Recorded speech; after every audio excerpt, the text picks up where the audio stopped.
I wanted to talk about what mental illness is like.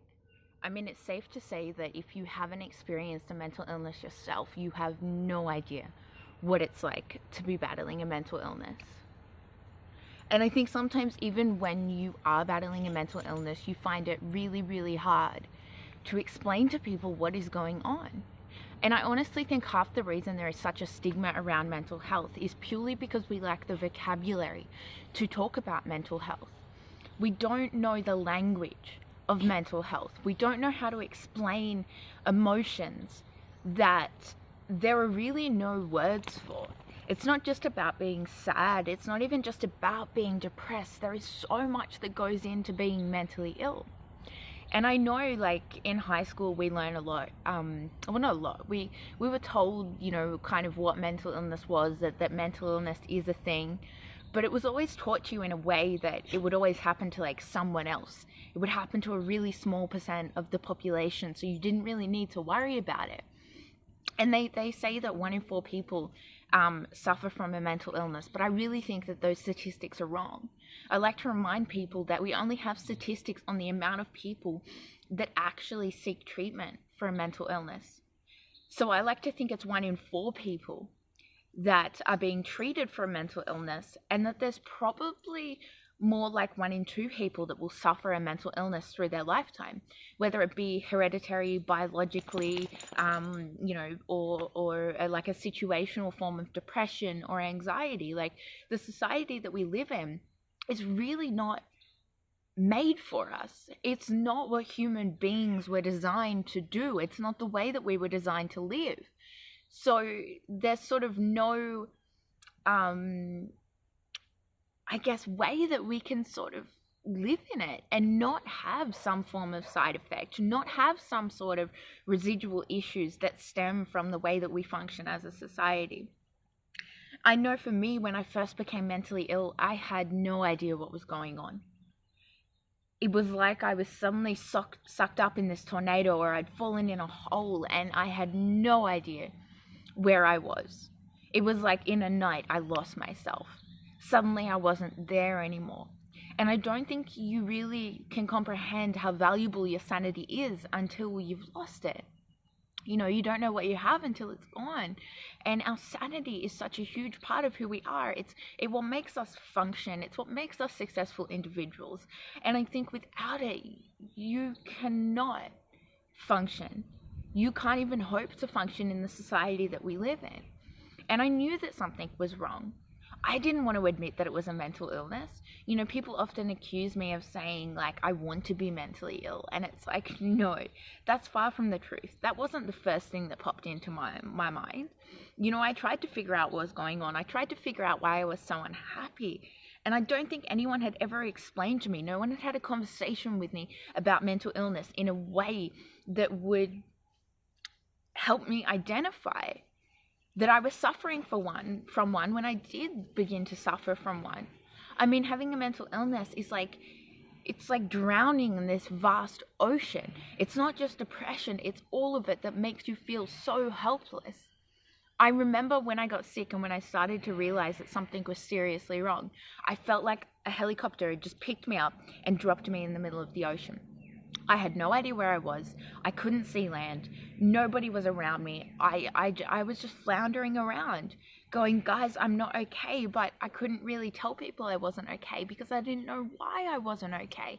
And I didn't even know exactly what was not okay about me. Something just didn't feel right. And I think because we don't talk about it, because it's not something that is commonly discussed, I didn't know who to turn to. And when I reached out to people, they didn't really know what to do either. And I think aside from the lack of vocabulary, we're all about raising awareness for mental health, and that's great. But it's not of a lack of awareness that we suffer from. We know that mental illness is out there, and even though people still deny that it exists, those people that do believe it exists don't believe that it could happen to someone that they know. They might not even believe it could happen to themselves. And I think if you don't know someone in your immediate life that has suffered, you don't know who to turn to. You don't know what to do. So you turn to loved ones who are uneducated and don't know how to help you, who don't even know the direction to point you in. because there's no clear path of what to do. So we can raise awareness to reach out to a family member. We can raise awareness to reach out to a counselor or to a doctor. But in my experience, even reaching out to those people didn't do any good. Nobody knew what to do with me. And when you put your hand up and you say, I'm not okay, like clearly you've been feeling it for a really long time. So then to be told just to write it out, everybody feels like not okay at times, you'll be right, just try and think happy, just try and do all of these things. And you're drowning in the middle of the ocean, but everyone's still around you and they don't see that you're in trouble. You're trapped in this cage and you can't do the things that you used to be able to do, and you don't understand why. And when you finally figure out why, it's because you're mentally ill. People are just saying to you, there's nothing holding you back. Just live your life. Just function like a normal person. And they're getting angry and frustrated with you, and you're sitting there scratching your head and you're feeling more and more helpless by the minute because nobody understands. And you feel even more alone than you've ever felt before in your life. And you might be surrounded by people. And I think when you use the analogy like you're drowning in the seas of mental illness, because for me that's really what it felt like. I imagined myself in the middle of the ocean. Not even shipwrecked, because there was no ship to be found. I had no idea how I got there. At first I floundered around alone for a really long time. And then I started to see friends and family on the horizon, they were around me. They were in like boats, they were looking at me. They could see my struggle. They could see me screaming out for help. But nobody did anything. Some people would wave at me and then just kind of stare at me blankly. And I'm kind of screaming, help me, help me. And everybody's just staring at me. Nobody's doing anything to help me. And I later kind of found out, maybe they didn't know how to help me. And I'm going, it's so simple. Just send me a lifeboat. Just give me a raft. Just come over and get me. It's not that hard. And I think when people don't help you, when you're asking for help and you're not getting help, you kind of assume it's because nobody wants to help you. I mean, that's the only logical conclusion you can draw. And then you later learn that maybe people do want to help you. They're just so terrified. They either don't know how, or they know how and they don't want to. And that might be a heartbreaking conclusion to come to, because my journey would have been a hell of a lot easier if people had known how to help me. And I think the only way you can know how to help someone with a mental illness is to talk to someone with a mental illness, is to educate yourself. There is plenty of information available out there on the internet, I believe in starting life-changing conversations about mental health, because I think any conversation can be a life-changing conversation. I bring it up in everyday conversation, and it blows my mind how many people start talking about their mental health because I brought it up. And I don't do it in a really intense manner where I always want to talk about it. But people know that they can come to me and they can talk about it because I won't be judgmental. I'll accept their illness. I won't invalidate them. I won't tell them that it's easy, because I know for a fact that it's not. And I have gone out of my way to find treatment, to find people that can actually help me, that I might be able to point them in the right direction. But at the same time, I'm not going to tell them that my direction is the only direction, because it is really a journey that you have to take on your own. It took me 5 years to really figure out what it was that I was fighting. First, I was diagnosed with, anxiety and depression, and then it became bipolar, and then it became bipolar and anxiety, and then it became bipolar anxiety and borderline personality disorder, and then it became bipolar, borderline anxiety, and premenstrual dysphoric disorder. And who knows, maybe that diagnosis is not going to stick for the rest of my life, because my illness is constantly changing. It's constantly manifesting in different ways. Some treatments work, some treatments don't. And it really is a trial and error process when you feel like a complete lab rat. Whether you take the route of medication, whether you take therapy, whether you do alternative therapies, whether you go through a spiritual experience, whatever it is that you do to get yourself into a better state of mind, I think can help to a certain extent. I personally believe in using everything and anything at my disposal. I don't just rely on medication. I don't just rely on therapy. It's a lifestyle change. When I stopped fighting my mental illness, when I stopped pushing it away, and when I accepted it, and when I started to learn how to live with it, because it was never going to go away. Sure, I might get to a stage in my life at some point where I might be able to treat it in a way that allows me to live in life. I also had to learn that I had certain handicaps, that I'm not going to be able to function all year round, that I can't work full time, no matter how hard I try, that there are certain setbacks and certain struggles I have that other people don't have to face, that are never going to go away. And really learning to live with it, I think, is the only way you will have any form of normality.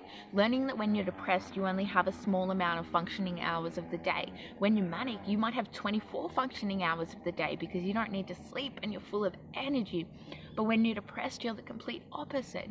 So how can you expect someone who experiences such intense mood swings like that and has such a broad functioning capacity that varies throughout the entire year, how can you expect them to do a normal workload? And who's to say that the 9 to 5 is a normal workload? I mean, cavemen had bipolar traits, where in winter they would suffer a form of depression, which would make them sleep more, it would make them preserve energy, and it was sort of like a hibernating depressive phase. And then in spring, they would get lots more energy. They would have to sleep less so they could get more food, so they could utilize that extra hours of sunshine so that they could survive through the winter.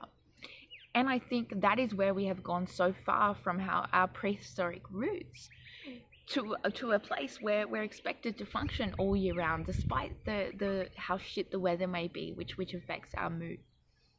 And I think last year, I sort of changed that analogy I had in my head when I thought of my mental illness, when I thought of how I felt as a person, drowning in the middle of the ocean with people all around me. Nobody could help me. I was screaming out to people. I was screaming out to friends and family and doctors and boyfriends. And I realized the more I turned to certain people, the more I swam towards them screaming for help, the more they withdrew. The further and further away I got from the place that I really needed to be, because they didn't have the answers that I wanted them to have. I learned that really when it came to taking my illness seriously, when it came to getting treatment and finding effective treatments, it was doctors and therapists and professionals that were trained in mental health that were really the only ones that could help me. I didn't have, I guess, a supportive family that understood or really even wanted to understand. I wasn't dating people that were capable of understanding what I was going through, so they made me feel like a freak. I was outcasted. I felt so alone because nobody spoke to me about the things that they were struggling. Nobody could relate to me. Everybody told me it was just me. There was something wrong with me, and I knew that. But I couldn't have been the only person in the world that was suffering a mental illness, that felt the way that I felt. And I think that's what drives me to do what I do, to raise awareness about mental health, because I don't want anyone else to feel the way that I do, or I did. You know, I can't take away your illness. I can't make you feel better overnight as much as I really wish that I could. But I want you to know that you are not alone and you are not crazy. And I want you to know that the things that you feel are normal for so many people. And I want everyone else to understand that it is so normal to us, that it really just goes to show how much of an epidemic that mental illness really is in our society. And they say that the rates of people suffering mental illnesses are skyrocketing. And I honestly don't think that's true. I think the rates of people who are seeking treatment for mental illness is skyrocketing, and I think those statistics were a really good thing. I know that bipolar and other mental illnesses have been in my immediate family and my extended family for quite a long time, but I stumbled across one of my ancestors from 300 years ago who suffered severe mental health issues. And although they were deemed crazy at the time and they were criticized and they were eventually, I guess, hung for being crazy, I can see the similarities when I read the documents that surround that ancestor. I can really relate to a lot of the things that they were accused of. And it's crazy to think that bipolar disorder has been in my family for over 300 years. Yet I'm the only one that's suffering, yet I'm the only one that's not okay. And I think a lot of the time I am criticized for how I talk about my mental illness. I am criticized for being very verbal about it, for sharing that with the world, because people think that I should be ashamed of it. And in a way, I am ashamed of it. I wish that I didn't have to face this, but if I do, I don't want to be made to feel like I should be guilty for something that I didn't choose to have, for an illness that so many people suffer, yet no one is willing to exist. They call it an invisible illness, yet they're so willing to point out the symptoms and the destructive traits that, in ways that it forces you to act. So they're acknowledging that your illness is real, but they're telling you that it's not. It's such a catch-22. It's so contradicting. And I honestly think last year I was sitting in the psych ward. I had a really long admission, and I was thinking about drowning in the seas of mental illness. And for the first time in my life, I had actually figured out what it was that I was fighting through mood charting, through years of therapy and seeking treatment. I finally realized that I had multiple mental illnesses, that it wasn't just one, that there wasn't going to be one cure, that it was going to be a range of medication. It was going to be years of therapy. I mean, I tell my doctors that all I want is like 1 year of stability, and they laugh at me and they say, really, Jess, you are never going to have 1 year of stability in your life. And I say, I know. All I would really settle for at this point is 1 month of stability. And even that seems to be too much to ask for. Yet I'm expected to function like a normal human being when I am suffering a chronic illness that I can't just think my way out of. I can't suddenly snap my fingers and be happy. I can't take a magic pill. They tell me that it's probably going to be another 10 years of therapy to overcome being a borderline. It's probably going to be another 5 to 10 years trying to find the right medication for my bipolar. And I think our expectations on mental illness, we raise so much awareness about it. We preach that there is treatment available. People think that you can be treated instantly, and that is not the case. Reaching out is the first step. Seeking treatment is a really good beginning. But I think people need to know that it's not going to be an immediate fix. It is a lifelong battle for some of us. We are going to have to try and give our 100%, every day of our life, and we can't just get our shit together. We can't make it go away. And I think people who are suffering a mental illness really need to accept that it is a long-term battle. And as much as we don't want to feel like this another day in our life, we're gonna have to. And I know how many times I've been told that by healthcare professionals, by people in my life, and it breaks my heart because I don't want to live like this for another second. I don't want to live like this for the rest of my life. And you can sit there and say, I'm not going to live like this for the rest of my life, but you might need to live like this for the first half of your life. And that's devastating news to hear. Yet on the other side, you've got this stigma where people think that because you've acknowledged you have a mental illness, then suddenly you're going to be cured. Because you've seen a doctor once, because you've seen a doctor for a year, because you've seen professionals for like 5-10 years, they just assume that you're not trying hard enough. Because they preach that help is out there. And help is out there, but let me tell you, it's really hard to find. It's hard to find someone that is qualified. It's hard to find people that are not only qualified, but willing to help you, who are willing to put in just as much effort as you are. And I think there's a stigma around people who are not willing to put in the effort, who don't acknowledge that they're ill. And I think that is a stereotype of people suffering a mental illness. And if you do accept that you are sick, if you understand the struggles that you face, then you are often told that you're making it all up just because you're aware of what it is that you face. And because you're able to verbalize what it is that you face, then you're basically told that you're making it up. Because you can understand it, and if you understand it, then why aren't you cured? And I think education is great. Self-awareness is really key. But just because I can understand what's going on with me doesn't mean that I can fix it instantly. And sure, it's going to help me in the long run, but it's not that simple. And I think it's really important to talk about it. I think that's the importance of what I do, and that's why I do what I do. And people say to me, you can put into words things that I've never been able to understand. You describe how I feel. You can put into words things that other people can't. And I think a lot of people tell me that they can then use my words. They then understand the language of mental illness. They then understand the vocabulary, and they have that power and that ability to then tell the people that are treating them what is exactly going on. They then can reach out to family and friends and describe how they feel in a way that maybe they can understand and relate to. And I think that is great, because people for the first time are talking about mental illness, and people for the first time are understanding what it is that they face, and they can communicate that. And I think that is really, really great. But I also know that ultimately at the end of the day, you have to save yourself. No one else can do that for you. And sure, it would have been a great help if people booked appointments for me, if people kept in contact, if people understood, if people took me to appointments, if people took the initiative to help me out in really practical ways. But I think that because they didn't, it has made me really resilient. It has made me even more determined to save myself. And I think it tastes so much sweeter when you do finally find success on your own. But it would have been a hell of a lot easier if I didn't have to. And I think a lot of people don't help you because they don't know how. And I don't know how to help myself either.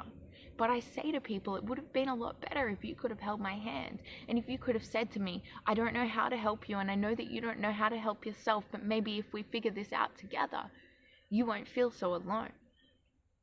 And I think feeling alone and being made to feel alone is exactly what is wrong with society and you know, the way that we view mental illness. You don't have to have the answers to support someone. You don't have to have the answers to be there for someone, but your presence is simply enough. And I think I wasn't lucky enough to really have that in my life. So when I sat in hospital and I imagined myself drowning in the seas of mental illness, I'd gone through this journey of wading through the waters of hell. I'd been stuck down this dark hole that I kept falling deeper and deeper into, no matter how hard I tried to claw my way out. I was stuck in the darkness. I've been in the darkness for so long. It feels like home. And I'm almost scared of the light. I don't really know what it's going to be like when I finally reach the other side, and if I ever will, and if I do, there's no guarantee that I won't fall back down again. But I know along the way that I have found tiny bits of light to guide my way through this path. And the more years that I suffer, the tougher it gets, but at the same time, the more light I can shed on my illness, the more light I can shed on myself, and the more hope that I do have of recovery. The first step was accepting that this is going to be a long-ass journey. And I think even when I accepted that, I didn't really understand how long it was actually going to be. But I can tell you that after 5 years of seeking treatment, for the first time in my life, I am not floundering in the middle of the ocean. I am not looking at everyone around me screaming out for help. Suddenly they are gone and I am alone. But I feel the most whole that I've ever felt, because that's what acceptance will give you. So after I accepted what was going on, then I kind of got to this point where I finally saw land. I sought treatment for long enough so that I could realize what it is I was fighting and what I was aiming for. And I was swimming. And I knew that there would be stormy seas. I knew that there would be days where I felt helpless and I was held underwater. I knew that it wouldn't be smooth sailing. I knew that I would get lost and the currents would pull me back and forth, and I would drift further away from shore than I wanted to be, and I would go further backwards than I could ever hope to go forwards. But as long as I could see that land, as long as I knew that I was what I was working towards and I was determined to get there, I knew that one day I would eventually get there.